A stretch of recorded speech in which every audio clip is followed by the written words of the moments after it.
What is going on with all of my people of the planet? I am a very hurt and very, very saddened D-Venom. Thank you guys for joining me in regard to Raising Vibrations podcast.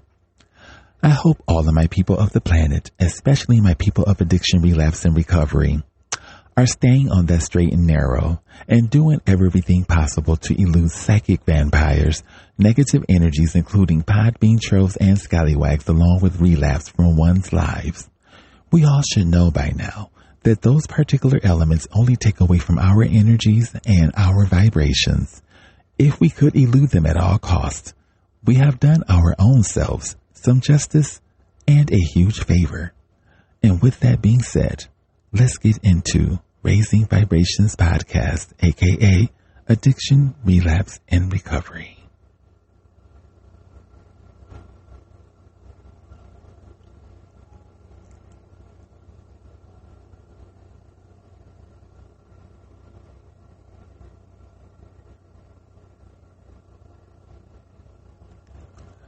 All right, you guys, as mentioned, I am a very saddened and very hurt D-Venom, and I will get into that here momentarily. I hate to share this experience with you guys, considering it takes away from what I want to share with you guys. But if I didn't mention my feathered friends, that's because I'm not at home. I'm across the street at the park/courthouse recording this content for you guys. Anyway, I've been having some fantastic experiences in my life lately. And you all know, because I've told you in several episodes, that I live around some energies that I just do not care for, and vice versa. And quite frankly, I don't give a fuck.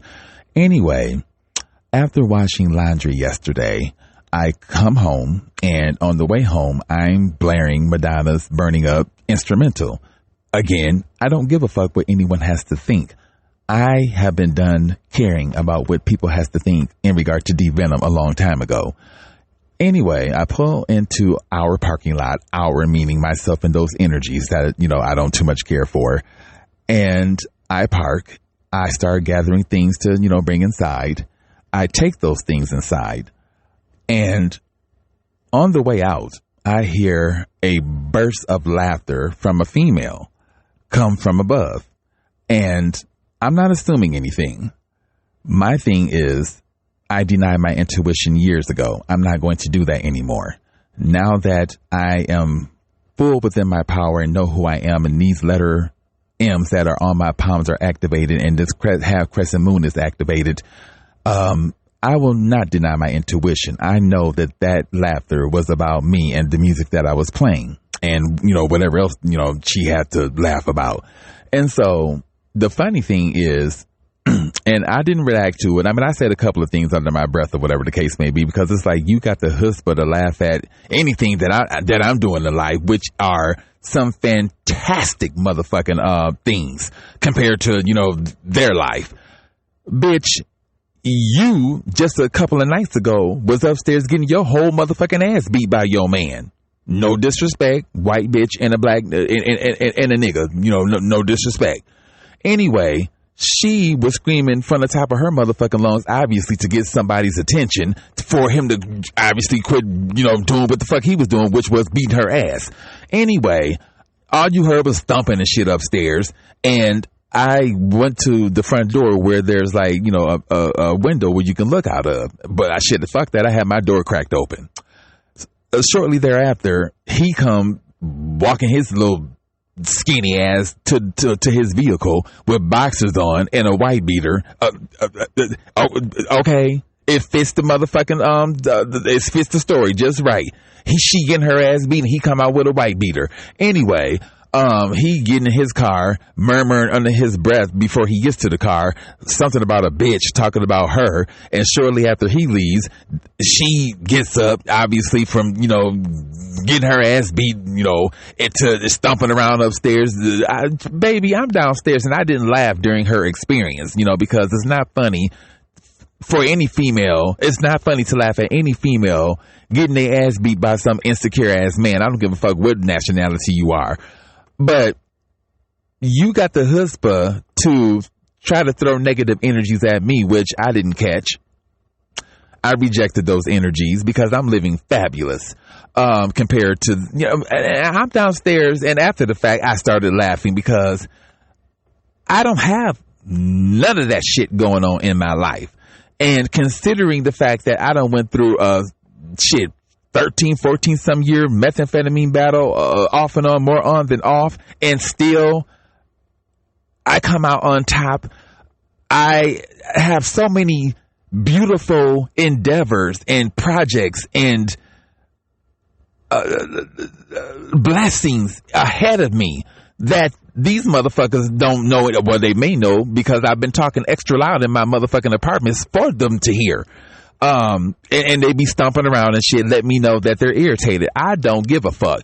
Like my counselor said at Recovia, you need to stop sweeping your endeavors, your goals and stuff that you accomplish under the rug due to the fact that other people are where they're at in their life.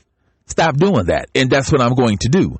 They are jealous of the fact that they thought they were going to have me one way, which was at my low vibration, but I overcame that.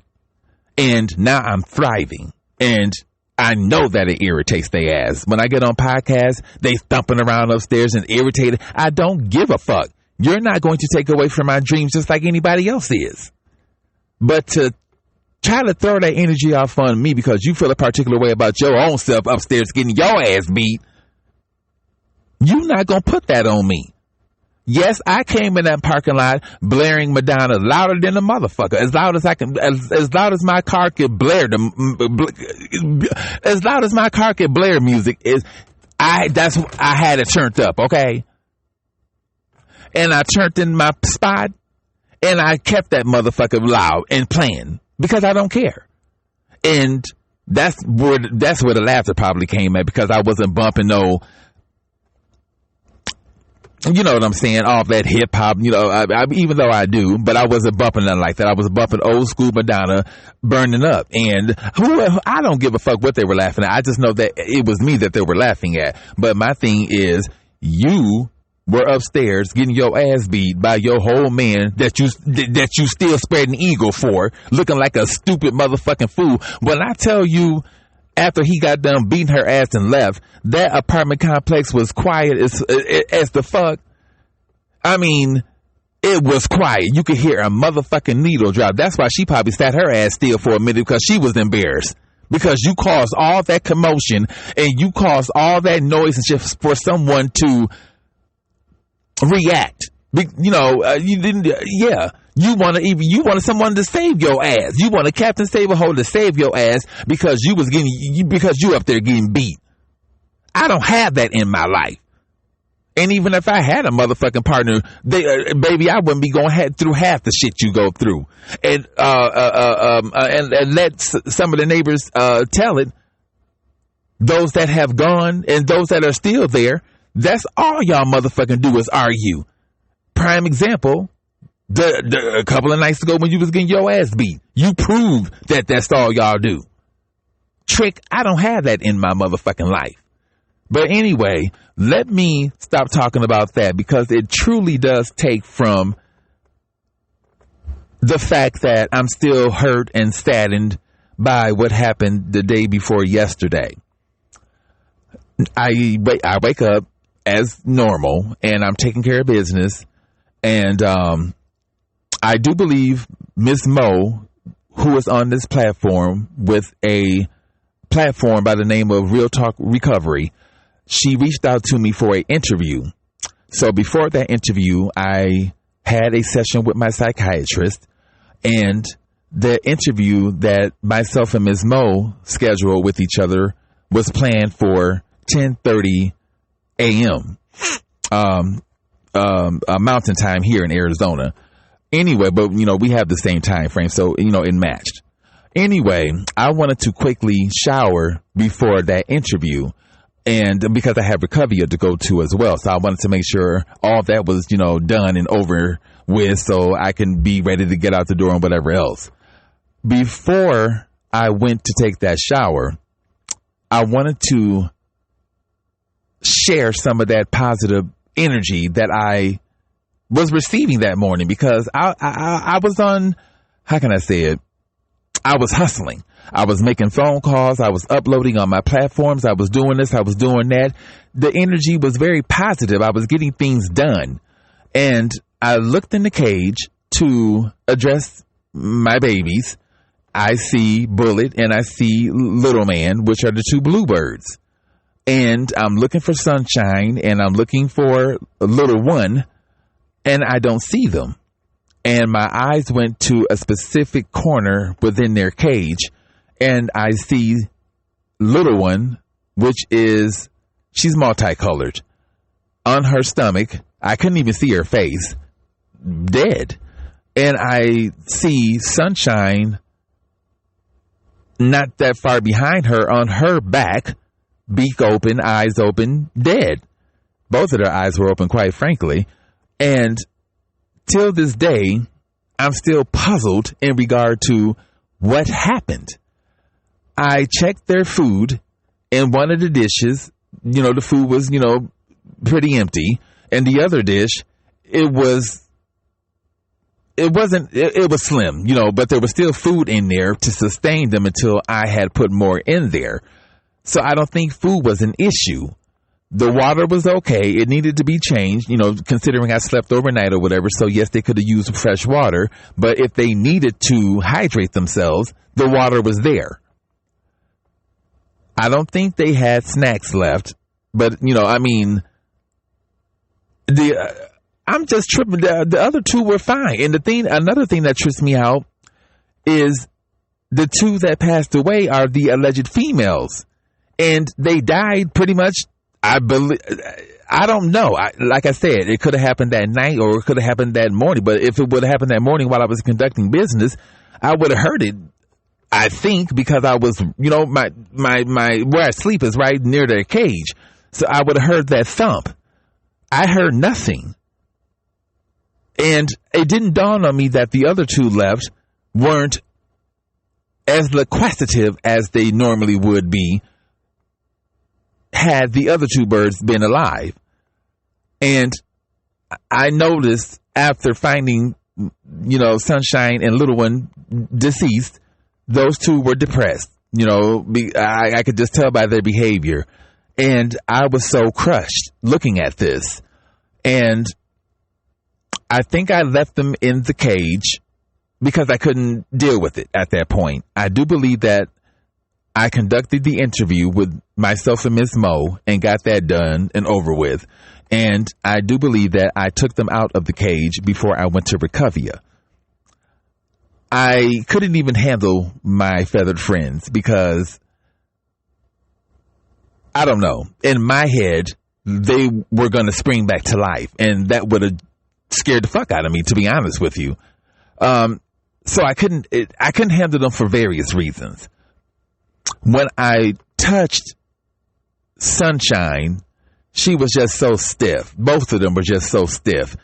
And I took a wooden clothespin and used that to remove them from the cage because I know the other two were traumatized, just looking down there, seeing their lifeless friends.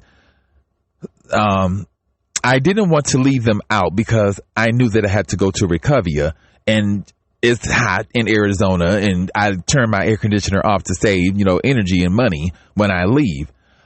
So I didn't want them out and start the decaying process or whatever. So I double wrapped them up in, plastic bags and stuff. And, recall, I don't eat meat anymore. So all the meat is gone from the bottom of the refrigerator, where the, meat normally sits.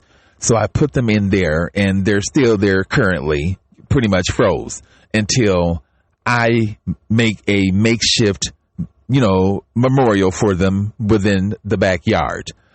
And, it may sound strange to some of you guys. I wouldn't give a damn.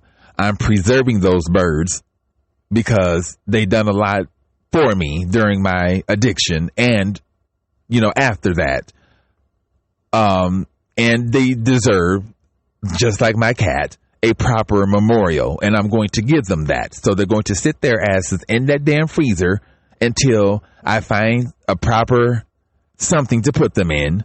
And get a decent shovel and go from there. I have something to dig, but it's yeah. I would just rather get something sturdy like a shovel and get it over and done with.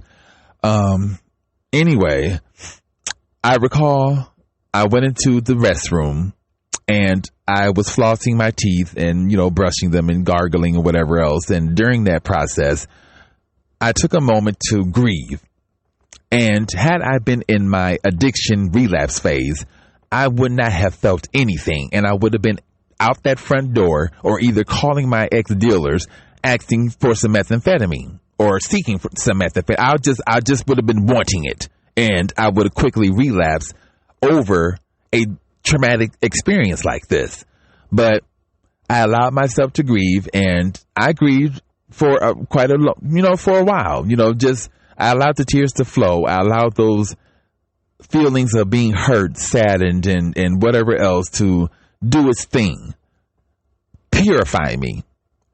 And after that, I, gathered myself because, I wanted to be right for Recovia. And I forgot what else I did after that. But I guess the beauty here, there's no guess. The beauty here of Recovia is I'm learning, not Recovia, but recovery is I'm learning so much, and I'm allowing my feelings to matter, and I'm allowing them to express themselves regardless of what anyone has to say or think. And me being in my recovery phase, going through this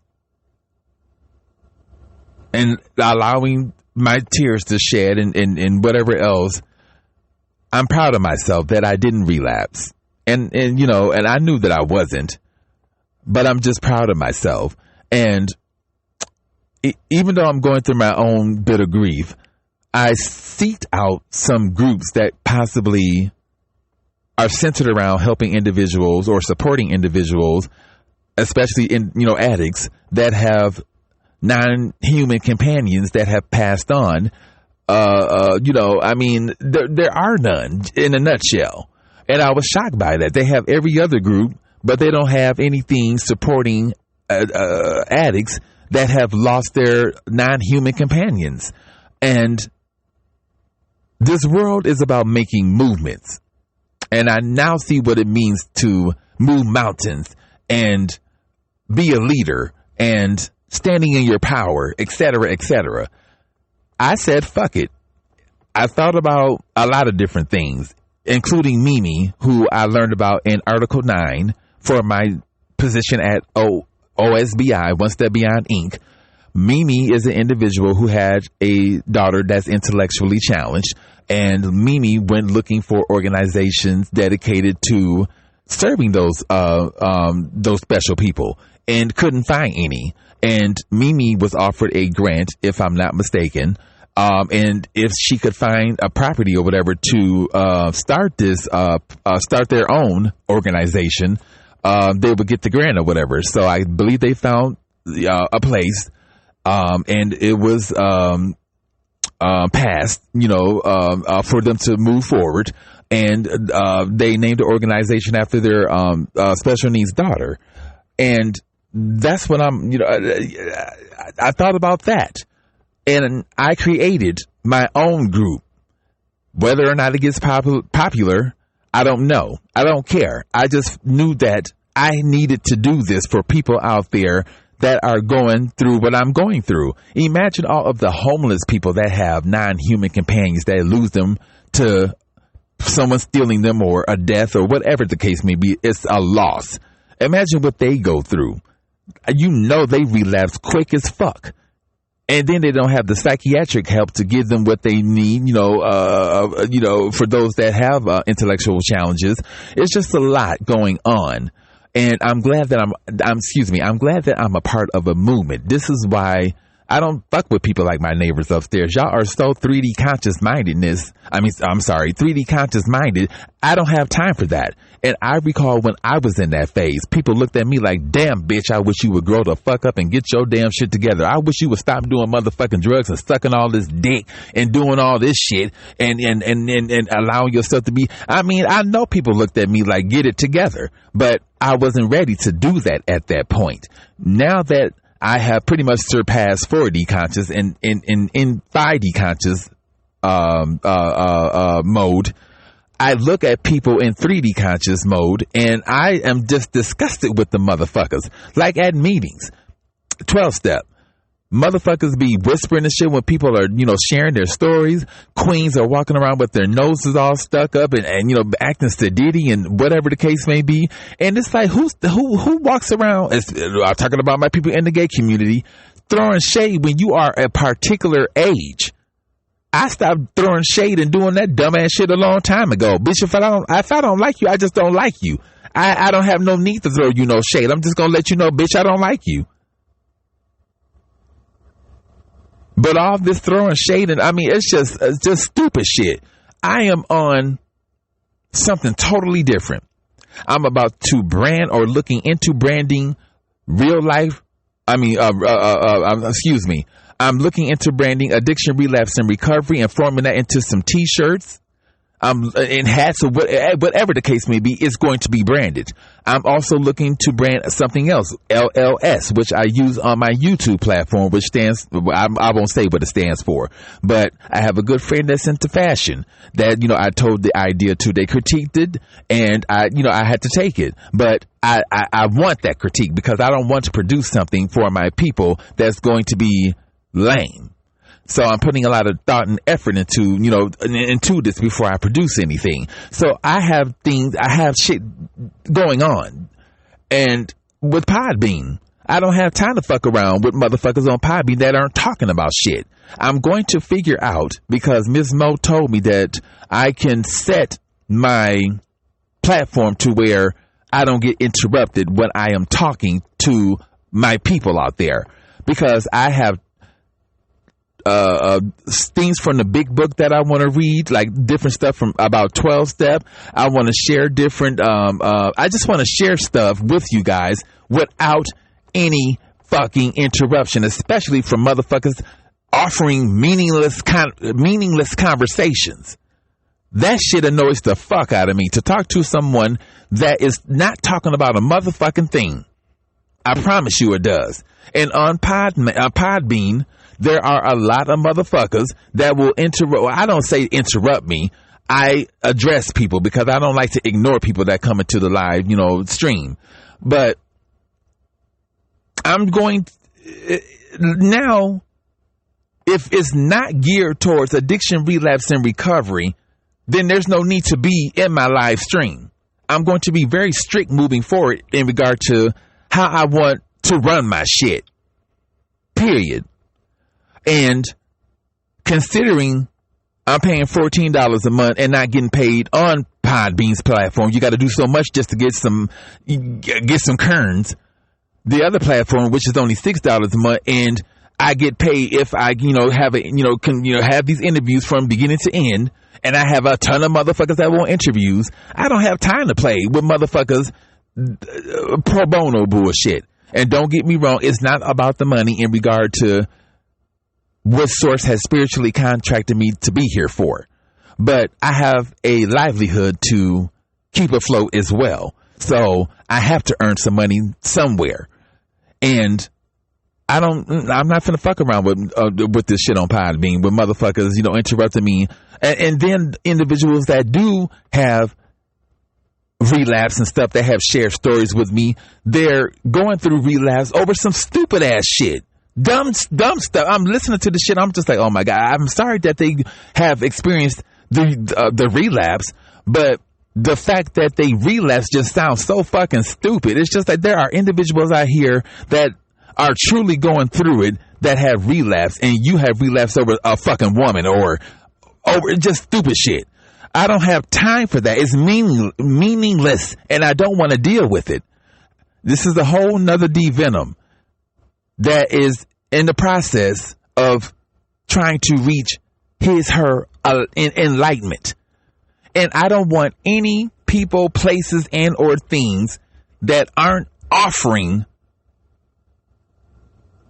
or no, let me take that back. I don't want any people, places, and things that aren't complimenting my life the way that I want it complimented or or the way that I want me to be complimented. I don't want any. I just don't want it in my life. And before I end this, I was telling you guys live yesterday that if this idea works, it's because of me that there will be more jobs for and more help for people that's intellectually challenged, that have drug addictions or whatever else. I have the CEO of one company and the head of another company, and I attend both, interested in what I have to offer in regard to merging the two. And if this all works out, it could be a beautiful thing. I have to get home and finish this email. I started on it yesterday while I was at the laundromat, and I want to get it done by tonight so that it's out there and it's in the hands of the big people and they can run with it. Everyone that I have ran this idea across think that it is a fantastic idea. And if it works, that is because of D Venom's brain. This ex-drug addict, this motherfucker that's bipolar and ADHD, it's because of me. And because of my bipolar and ADHD, I am borderline genio. And that side of my brain I kept dormant for a lot of reasons. Because I didn't want people to feel a particular way because I have that genial mindset. But I can't hold me back anymore. I can't hold my shine back anymore. I hold back in group because people are depressed and whatever else the case are depressed. I mean, people are bitter and I'm happier than the motherfucker. But I don't do that anymore. How do you feel? I'm fan-motherfucking-tastic. And if other people feel a particular way about my joy, then maybe you need to look within your own self and figure out what's going wrong so that you can elevate to my level. I can't shun myself or dim my light because other people's lights are dim. I lost 2 of my fucking feathered friends, but I am still remaining highly vibrational because I know where it would lead me if I were to give into what Satan wants me to give into. If Satan can't get to you, he's going to get next to you by removing something very precious from your life. And in this case, it was my 2 feathered friends. But I'm all right. Like I said, I allow myself to grieve about it, and I'm all right. But anyway, you guys, and this is mainly for my people of addiction, this recording. I done gone through all this and some everything else y'all already know, and then some. But I still remain on top. And this is why energies around me now don't like me, because they thought that I was going to surrender to the life that I was living before, picking up scallywags and all this type of shit, entertaining them. But now that I stopped doing that and entertaining them in a whole different way, they can't take it. They can't take hearing me talk about my successes, my achievements, my goals, my offers, my interviews, all that shit. They can't take it. They can't take the fact that I'm about to remodel this backyard and make it my podcasting platform and whatever else the case may be. I have ideas in this motherfucking brain. Methamphetamine didn't kill all these cells. And I'm not allowing any motherfucking grass to grow under my feet like I did in the past. And with that being said, I'm going to end this episode. Please pray for myself. More pray for my 2 feathered friends that are left. Even though they're chirping and they're happy, they're still feeling it. And I reached out to my friend in regard to getting more birds because she still has plenty of them, because remember, they fuck like rabbits. So I'm probably going to get about 3 more just to irritate my neighbors upstairs. Maybe 4 of them bitches and go from there. But anyway, I'm going to end this. My people of addiction, relapse, and recovery, listen to this episode as many times as you need to listen to it. Y'all motherfuckers need to get y'all shit together. It's too many resources and too much help out here for y'all to be still walking around this earth as fucking addicts. There is way too much research and way too many people willing to help your ass. But you have to be willing to help your own motherfucking self. Period. I'm out.